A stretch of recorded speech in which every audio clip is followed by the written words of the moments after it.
ಓಂ ನಮೋ ವೆಂಕಟೇಶಾಯ. ಎಲ್ಲ ಮಾಧ್ಯಮ ಮಿತ್ರರಿಗೆ ಸ್ವಾಗತ ಕೋರ್ತಾ, ಇವತ್ತು ಶಿವಬಸವ ಜಯಂತಿ ಹಾಗೂ ಶಂಕರ ಜಯಂತಿಯ ಶುಭಾಶಯಗಳನ್ನ ಎಲ್ಲರಿಗೂ ಕೋರ್ತಾ, ಇವತ್ತು ಐತಿಹಾಸಿಕ ದಿನ, ಒಳ್ಳೆಯ ದಿನ. ಅದು ಶಂಕರ ಜಯಂತಿ ಮತ್ತು ಶಿವಬಸವ ಜಯಂತಿ ದಿವಸ ಕರ್ನಾಟಕದ ಎರಡನೇ ಕ್ಯಾಪಿಟಲ್ಲು ನಮ್ಮ ಬೆಳಗಾವಿಯಲ್ಲಿ TTD ದೇವಸ್ಥಾನ ಬರ್ತಾ ಇದೆ. ಇದು ಈಗಾಗಲೇ ಎಲ್ರಿಗೂ ಗೊತ್ತಿರೋಂಥ ವಿಷಯನೇ. ಆದರೆ TTD ದೇವಸ್ಥಾನಕ್ಕೆ ಹಿಂದೆ ಇರೋವಂಥ ಶ್ರಮಪಟ್ಟಿರುವಂಥ ಎಲ್ಲರೂ ನೆನೆಸ್ಕೊತಾ ಇರೋದು ಏನಕ್ಕೆ ಅಂತಂದರೆ, ಇವತ್ತು ರೆಡ್ಡಿ ಜನಸಂಘ 7 ಎಕರೆ ಭೂಮಿನ TTDಗೆ ಇವತ್ತು ಹಸ್ತಾಂತರ ಮಾಡಿದ್ದಾರೆ.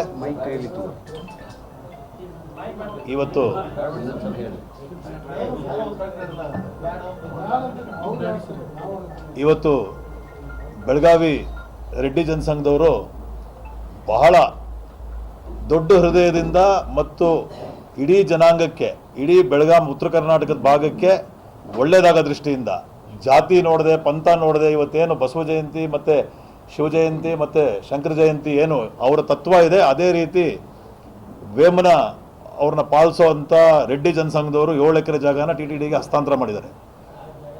ಯೂಶಲಿ ನಾವು ಬೇರೆ ರಾಜ್ಯಗಳಲ್ಲಿ TTDಯಲ್ಲಿ ಬೇರೆ ರಾಜ್ಯದ ಸರ್ಕಾರಗಳು ದಾನ ಮಾಡುತ್ತೆ, ಜಾಗ ಕೊಡುತ್ತೆ, ಅಲ್ಲಿ ನಾವು TTD ದೇವಸ್ಥಾನ ಕಟ್ತೀವಿ. ಇಲ್ಲಿ ಒಂದು ಅಂದರೆ ಒಬ್ಬ ಕಮ್ಯುನಿಟಿ ಬೇಸ್ಡ್ ಆಗಿ ಕೊಟ್ಟಿದ್ದಾರೆ. ಅದನ್ನು ಉತ್ತರ ಕರ್ನಾಟಕದ ಭಾಗದ ಜನರಿಗೆ ಒಳ್ಳೆಯದಾಗೋ ರೀತಿ ಇದು ಅತ್ಯಂತ ದೊಡ್ಡ ದೇವಸ್ಥಾನ ಆಗುವಂಥ ನಿಟ್ಟಿನಲ್ಲಿ ನಾವು ಇದರ ಬಡ್ಜೆಕ್ಟು ಮಾಡಿದ್ದೀವಿ. ಆಲ್ರೆಡಿ ಇದಕ್ಕೆ ಡ್ರಾಯಿಂಗ್ಸು ರೆಡಿ ಆಗ್ತಾ ಇದೆ. ಆಲ್ಮೋಸ್ಟ್ ಫೈನಲ್ ಸ್ಟೇಜಸ್ ಇದೆ ಡ್ರಾಯಿಂಗು. ಇನ್ನೊಂದು 15-20 ದಿವಸದಲ್ಲಿ ಅಥವಾ 1 ತಿಂಗಳಲ್ಲಿ ಶಿಲಾನ್ಯಾಸನೂ ಆಗ್ತೀವಿ. ಶಿಲಾನ್ಯಾಸ ಮಾಡಿದ್ದ 1.5 ಅಥವಾ 2 ವರ್ಷದಲ್ಲಿ ದೇವಸ್ಥಾನ ಕಂಪ್ಲೀಟ್ ಮಾಡಬೇಕು ಅಂತಿದ್ದೀವಿ. ಇದಕ್ಕೆ ಟೋಟಲ್ ಕಾಸ್ಟ್ ನನ್ನ ಪ್ರಕಾರ 100 ಕೋಟಿ ನಮ್ಮ ಒಂದು ಅಂದಾಜು ಮಾಡಿದ್ದೀವಿ. 100 ಕೋಟಿಗೂ ಜಾಸ್ತಿ ಆಗುತ್ತೆ. ಅದರಲ್ಲಿ 10% ರೆಡ್ಡಿ ಜನಸಂಘದವರು 10% ಅಥವಾ ಬೆಳಗಾಂ ಜನ 10% ಅಂದರೆ ಅವ್ರ ಕಾಂಟ್ರಿಬ್ಯೂಷನ್ ಇರುತ್ತೆ. 80% ಅಷ್ಟು TTD ಕಾಂಟ್ರಿಬ್ಯೂಷನ್ ಮಾಡುತ್ತೆ. ಇನ್ನು 10% ದೇಣಿಗೆ ರೂಪದಲ್ಲಿ ಮಾಡಬೇಕು ಅಂತ ಮಾಡಿದ್ದೀವಿ. ಈ ಕಲ್ಚರಲ್ ಹಬ್ಬು ಅಂದರೆ ಇಷ್ಟು ದಿವಸ ಏನು ನಮಗೆ ಬರೀ ಇಲ್ಲಿ ಓದೋಕ್ಕೆ ಅಂದರೆ ನಮ್ಮ ಕಾಲೇಜಸ್ಸು ಸ್ಕೂಲ್ಸು ಈ ಥರದ ಹಬ್ಬ ಇತ್ತು ಮತ್ತು ಕಲ್ಚರಲ್ ಹಬ್ಬ ಇತ್ತು. ಇಲ್ಲಿ ಸ್ಪಿರಿಚುವಲ್ ಹಬ್ಬನೂ ಆಗ್ತಾಯಿದೆ. ಇಲ್ಲಿಂದ 60 ಕಿಲೋಮೀಟರ್ 70 ಕಿಲೋಮೀಟರ್ ದೂರದಲ್ಲಿ ಮಹಾರಾಷ್ಟ್ರ ಬಾರ್ಡ್ರು, 40 ಕಿಲೋಮೀಟ್ರಲ್ಲಿ ಗೋವಾ ಬಾರ್ಡ್ರು, ಕರ್ನಾಟಕದ 2 ರಾಜ್ಯಗಳ ಮಧ್ಯೆ TTD ಬರ್ತಾ ಇರೋದು.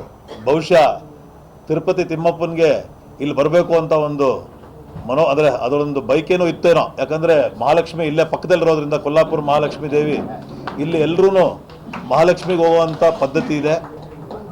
ತಿರುಪತಿಗೆ ಬಂದರೂ 950 ಕಿಲೋಮೀಟರ್ ದೂರದಲ್ಲಿರುವಂಥ ಮಹಾಲಕ್ಷ್ಮಿ ದೇವಸ್ಥಾನಕ್ಕೆ ಹೋಗಿ ಬರ್ತಾರೆ. ಹಾಗಾಗಿ ಇಲ್ಲಿ ಮಹಾಲಕ್ಷ್ಮಿ ದೇವಸ್ಥಾನಕ್ಕೆ ಹೋದವರು ತಿರುಪತಿಗೆ ಬರ್ಬೋದು, ತಿರುಪತಿ ದೇವಸ್ಥಾನಕ್ಕೆ ಬರೋರು ಮಹಾಲಕ್ಷ್ಮಿ ದೇವಸ್ಥಾನಕ್ಕೆ ಹೋಗ್ಬೋದು. ಇದೊಂದು ಸ್ಪಿರಿಚುವಲ್ ಹಬ್ಬು. ನಮ್ಮ ಕರ್ನಾಟಕಕ್ಕೆ ಬರೇ ಸೆಕೆಂಡ್ ಕ್ಯಾಪಿಟಲ್ ಮಾತ್ರ ಅಲ್ಲ, ಇದರಿಂದ ಕರ್ನಾಟಕದ ಜನರಿಗೆ ಈ ಭಾಗದ ಜನಕ್ಕೆ 900 ಕಿಲೋಮೀಟ್ರ್ ಹೋಗಿ ದರ್ಶನ ಮಾಡ್ಕೊಂಬರೋವಂಥ ಒಂದು ಇದನ್ನು ಕಡಿಮೆ ಮಾಡ್ತಾ ದೈವಾಂಶ ಇಲ್ಲೇ ಒಂದು ಬರೋ ನಿಟ್ಟಲ್ಲಿ ಇವರೆಲ್ಲರೂ ಸೇರಿ ಸಹಕರಿಸಿದ್ದಾರೆ. ಅದರಲ್ಲಿ ನಾನು ಹೆಸರುಗಳು ತೊಗೊಬೋದು. ಇಲ್ಲಿರುವಂಥ ಎಲ್ಲ ರೆಡ್ಡಿ ಜನಸಂಘದ ಪದಾಧಿಕಾರಿಗಳು, ಅದರಲ್ಲೂ ರಾಜ್ಯ ರೆಡ್ಡಿ ಜನಸಂಘದ ಅಧ್ಯಕ್ಷರು, ಇತ್ತೀಚೆಗೆ ತಾನೇ ಆಯ್ಕೆ ಆಗಿರುವಂಥ ಅಧ್ಯಕ್ಷರು, ಮೊದಲನೇ ಭೇಟಿ ಅದೂ ಒಳ್ಳೆ ಕೆಲಸಕ್ಕೆ ಬಂದಿರೋದು, ತಿರುಪತಿ ದೇವಸ್ಥಾನದ ಟ್ರಸ್ಟ್ನ ಓಪನ್ ಮಾಡ್ತಾ ಇರೋದು, ಇದು ನಿಜವಾಗ್ಲೂ ಶ್ಲಾಘನೀಯ.